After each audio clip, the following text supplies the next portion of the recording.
Welcome back na naman dito sa aking channel. Panibagong araw, panibagong video na naman tayo ngayon. May ibabahagi na naman ako sa inyo ngayon na ritual. Ito'y simpleng gabay at simpleng pamamaraan at ito ay makakatulong sa inyo. At kung bago sa channel ko, ay huwag niyo pong kalimutang mag-subscribe at pindutin ang notification bell para palagi kayong updated sa mga bago kong videos. Gusto mo ba na ikaw ay tatawagan niya agad-agad?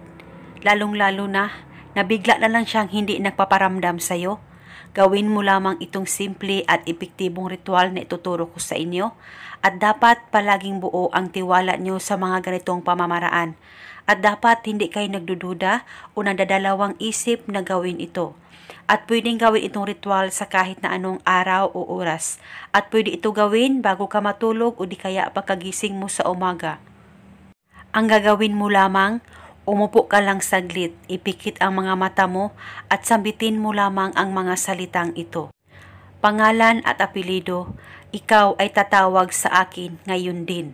Sambitin mo lamang ito ng 7 beses at pwede ka magdagdag ng hiling.